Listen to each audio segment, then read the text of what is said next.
Кутманды күнүңүздөр менен эфирде жаңылыктардын күндүзгү чыгарылышы, студияда Алтынбек Бедилов.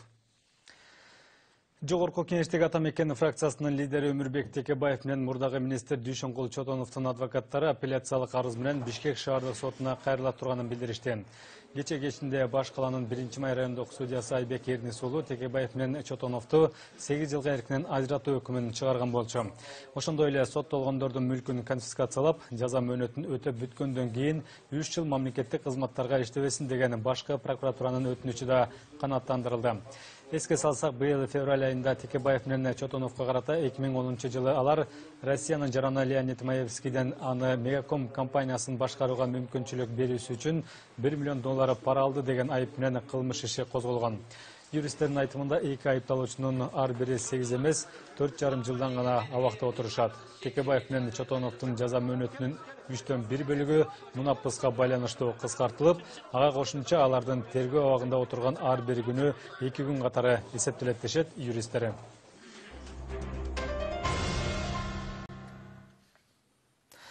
Жайыл районунда 20 тонна мазут төгүлгөн аймактагы сууну адистер изилдеп жатышат. Эске салсак, 2 күн мурда Чүй областында Бишкек-Ош жолунун 200 чакырымында 20 тонна күйүүчү май ташып бараткан оор жүк ташуучу автоунаа оодарылып кетип, андагы мазут суусамыр суусуна төгүлгөн. Бүгүн кырсык болгон жерге эпидемиялык көзөмөл жана Экотехинспекциянын кызматкерлери барып, суунун курамындагы күйүүчү майдын деңгээлин аныктоо үчүн анализ жүргүзүп жатышканы белгилүү болду. Азырынча текшерүүнүн жыйынтыктары чыга элек. Адистердин айтымында, мазут төгүлгөн аймакта адамдары жашабайт жана ага жакын жерде ал сууну эч ким колдонбойт. Эске салсак, буга чейин дагы Бишкек-Ош жолунда бензин жүктөп бара жаткан унаа оодарылып кеткен. Андагы бензин 5 айылды суу менен камсыздаган өзөнгө төгүлүп, куткаруучулар суунун нугун буруу менен айыл элин булганыч суудан сактап калышкан. Чүй областындагы Шалт айылынын тургундарынан өкмөткө дубай салам. Бул айылдын эли 1 айдан бери таза суусу жок күн көрүшүүдө. Түтүктөр жарылып кетип, суу чыкпай калган. Колунда унаасы барлар коңшу айылдан ташыса, мүмкүнчүлүгү жоктор арыктан алып пайдаланууга аргасыз. Жергиликтүү бийлик суу түтүктөрүн убактылуу жамап жаскап оңдогону менен эскилиги жеткен куурлар 1 айдан кийин эле кайрадан иштен чыгып калат. Электиктердин көйгөйү менен Элизат Эркинтур жеринен таанышып келди. Бишкек шаарынан 15 чакырым алыстыкта жайгашкан Шалт айылында суу көйгөйү маал-маалы менен болуп турат. Бул жак жаңы конуш эмес, элдин отурукташканына 100 жылдан ашкан. Ошентсе дагы социалдык маселелери дагы деле курч. Алсак, мектеп, бала бакча жок, жолуна асфальт төшөлгөн эмес. Ал эми таза суу күнүнө 8 саатка гана берилет. 1 айдан бери ал дагы таптакыр жок. Түтүктөрү жарылып кеткендиктен айылда суу чыкпай калган. Бизде суу постоянно жок болот. Кичине тиги шамал болсо, светибиз жок болот. Күн бүркөлүп шамал башталганда кудайлайбыз. Анан эми азыр элдин баары тең бизден жакын эмес, алыс жактагылар тетиги кырларга чыгарып атат го, телевизордон көрсөтүп атат го сууну. Анан жапжакын шаардын четинде туруп, өзүбүздө деле возможность бар экен тетиги жерде. Бизге эч ким көңүл бөлбөйт. Элеттиктер бала бакырасы менен айылдын четиндеги латоктон суу ташууга аргасыз. Көчөдө араба түртүп бараткан апалар менен жаш балдардын агымы үзүлбөйт. Сууга артабыз. Айылда эме колонкада суу жок, лотоктон алып келип ичип атабыз. Азыр анда курт чыкса курт чыгат, жылан чыкса жылан чыгат. Азыр мына айылдын өйдө жагында лоток бар, лотоктон алабыз. Ушакта алабыз. Мына ошол жерден алабыз. А бул кир суу да? Кир сууну андан кайкырабыз, кир суу болгондо таза сууну кайкынтабыз. Кир жууганга боло берет, анан ичкенге муну коюп тундуруп кичине анан кайнатып анан кийин беребиз. Бул арыктагы сууну ичүүгө айылдыктардын баарынын эле дити бара бербейт. Айрымдары 3 чакырым алыстыктагы кошуна кыштактардан ташышат. Автоунаалары барлар үчүн бул маселе деле жаратпайт. Ал эми машинасы жокторго кыйын. Ошондуктан Шалт айылында эшек арабасы барлар кадыр баркка ээ. 60 түтүнгө 3 эшек арабасы менен кызмат кылат. Бул эшек араба 3 үйгө, например, эшек араба соседтиги, эшек инимдиги 3 үйгө кызмат кылат. Канча кишинин эшек арабасы бар айылда? Айылда анча-анча 1-2 эшек арабалар бар, эшектер башта асайды. Эшек урдагандар көбөйгөт, эшектер союп кетет. Bir günde 2-3 рейс жасайсыздарбы? Мына bir күндө жакшы ириштерди эметип алсак, көп эметип алсак, bir күн 1 рейс жасайбыз. Ар бир түтүн сууга деп айына 100 сомдон чогултуп, болжол менен 4500 сом жыйналат. Мунун баары сууну тартып келүүгө жана ага сарпталган электр энергиясына жумшалат экен. Бирок түтүктөрдүн эскилиги жеткендиктен ар кайсы жери жарылып, улам-улам маселе пайда болуп турат. Суу анда-санда гана аккандыктан түтүктөрдүн ичи курттаган учурлар да көп катталат дешет тургундар. Жер катып деле суу чыгып кайтты. Астатактары келет, сары сууну ичебиз. Калганда колонканы аккуратно эметкен жок. Басып ичпейбиз. Илгерки замандагы колонкалар да, илгери 17-жылдагылар арыктан чыкты. Ошондой эле айырмасы жок. Айнан сап-сары болгон эле курттан чыгат. Тундурабыз. Кайнатып ичкен үчүн эле турабыз да. Айылды суу менен үзгүлтүксүз камсыз кылууга көп каражат талап кылынат дейт жергиликтүү бийлик өкүлдөрү. Бирок керектелүүчү сумманын так көлөмү эмдигиче эсептелип чыкпаптыр. Шалтада таза суу көйгөйүн чечүүгө эч ким деле билектирөө киреше электей. Труба жарылып, 3 жерден жарылып кетти. Ошону жаңы жазап бүттүк, дагы бир жерден жарык болуп, аварийный болуп иштеп атышат балдар. Бир айдан бери суу жок. Жок, жөн эле сөз. Бир жума болуп элек мына. Бир жума болуп элек. Эми болду, суу өчпөйбү? Жок, сууну бүгүн эртең да ремонтун бүтүрөт. Нагар жаңы эле балдар келип көрүп, труба жасаганы кетишти, кайра бир труба алып келгенден кайра болот.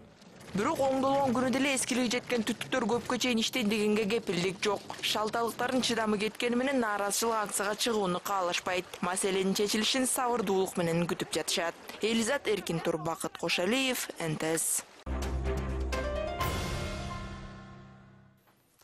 7 жылга созулган сүйлөшүүлөрдүн жыйынтыгы чыгып, кыргыз-өзбек чек арасы боюнча өткөл келишимге кол коюлду. Кече Бишкекте өткөн эки өлкөнүн өкмөттөр аралык комиссиясынын отурумунда Кыргызстан менен Өзбекстандын ортосундагы чек аранын такталган 1170 чакырым тилкесин бекитүү боюнча келишимге кол коюлду.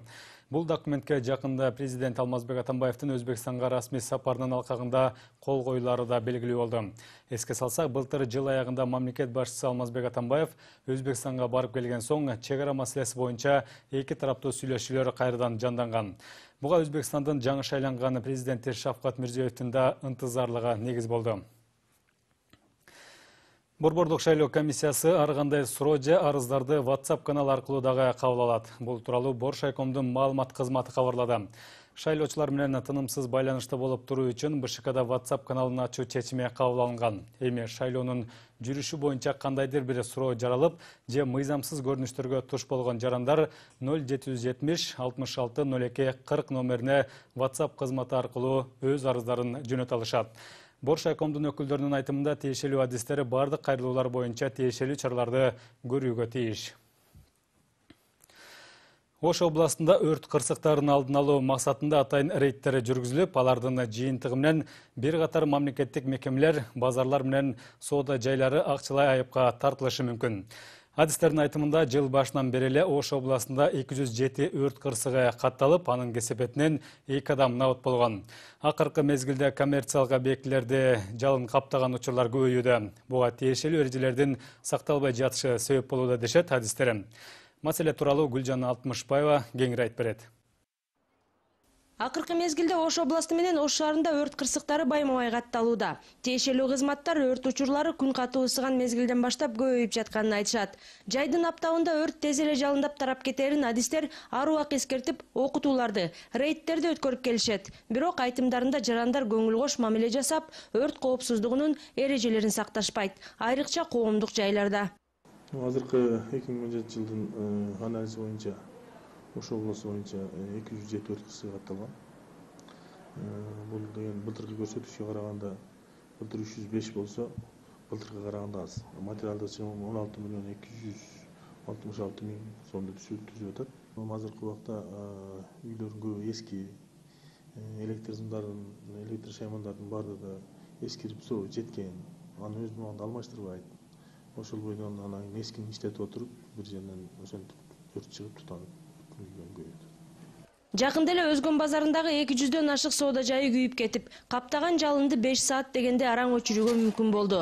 Анткени базарга кире турган жолдордун баары күркөлөр менен тосулуп калган жана электр сымдарынын абалы начар болгон. Тиешелүү мекеме берген бир канча эскертүүнү базардын администрациясы аткарбай келген дешет адистер.